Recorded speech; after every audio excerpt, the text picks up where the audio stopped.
Not so long ago, I read a story about a group that existed just before the Civil War, known as the Know-Nothings. Their ideology centered around fear, mostly of the dangerous Catholic influence that was felt infiltrating the real America. These Catholics were part of a large wave of immigrants that had been pouring in from Ireland and Germany, especially throughout the northeastern part of the United States. The theory was that the Catholics would be so loyal to the Pope that they would betray the values of what this group considered real Americans and destroy the nation. What these evil plans would have been are unknown and have been lost, thankfully, to the dustbin of history. Now, before you start agreeing, if you're inclined to, let's look back and see what effect these American Catholics have had on the security and integrity of the United States. Since those bad old days, there have been no evil Catholic terrorists attacking the United States.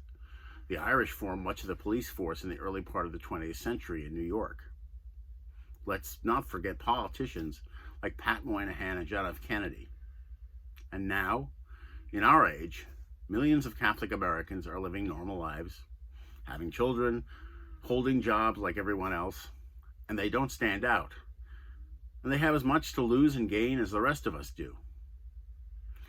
So what was the significance of the Know-Nothings, who, not so strangely, sound a lot like groups that exist today?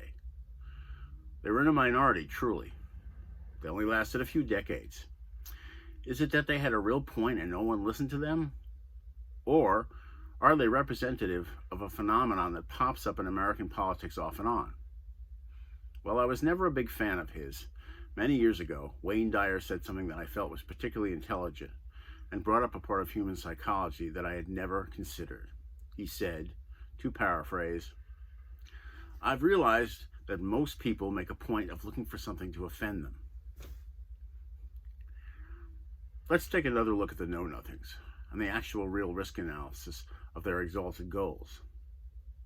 If they had ignored the Catholics completely the whole time they existed, what would have happened? Absolutely nothing different. Catholic Americans would have done exactly what they did, whether the Know-Nothings ever existed or not. So who really was a danger? The immigrants or the Know-Nothings? From my point of view, distracting people with unsubstantiated threats is dangerous, because there are enough real threats that we don't need to be concentrating on neurotic whims at the risk of people's safety. Based on the Know-Nothings, it might seem that this is an anti-conservative video. So let me bring up an incident that offended me that was purely liberal in nature. Not quite as large in scope as the Know-Nothings, but still a violation of the spirit of the Constitution of the United States. Perhaps a year or two ago, Sarah Sanders went to a trendy DC restaurant and was asked to leave based on her obviously Trump-oriented politics. While not as dire as the Know-Nothings, I was offended by the hypocrisy of practicing a lack of constitutionalism that could be attributed to Trump himself. You can't ask anyone to uphold the just treatment of others if you aren't willing to do so yourself. If persecuting someone for their political or religious ideology is wrong in one case, it's wrong in all cases. Now I'll repeat that, because lately people have made a point of defending their own side for doing bad things because the other side did it. If it's wrong for one side, it's wrong for the other side. If it's wrong, it's wrong. We've become like children claiming, "Johnny did it too." How can we tolerate from our leaders or anyone else what we won't tolerate from our children?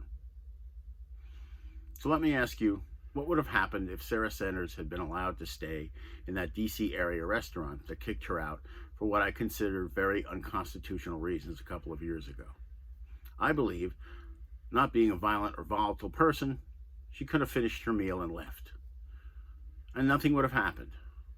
And the restaurant would have upheld the spirit, if not the letter, of the Constitution. This is not the video you expected, I know. Most people believe that only one side can be right, even though both sides are pretty much the same. They both find something to offend them. Do you believe you're right no matter what your views are, without any analysis whatsoever? Of course you do.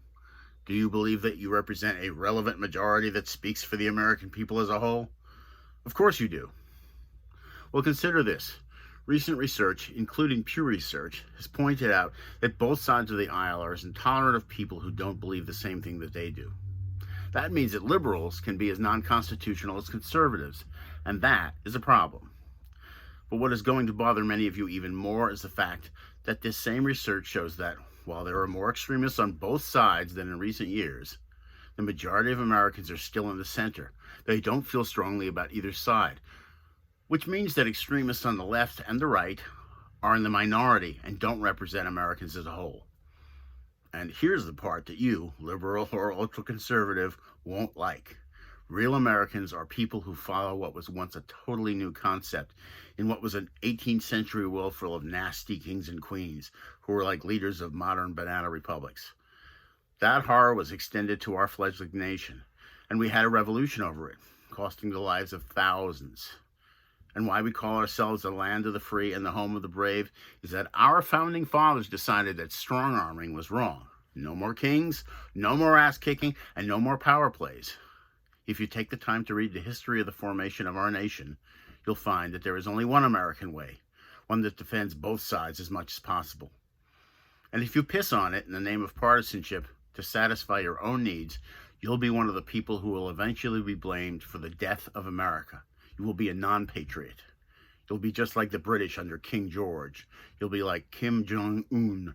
If you think you can form a different version of the United States, you'll be creating another country. Good luck. And good luck being judged by history. This applies to liberals as well as conservatives. Based on long-term research from organizations like Pew Research, most people don't feel the need to find something to offend them.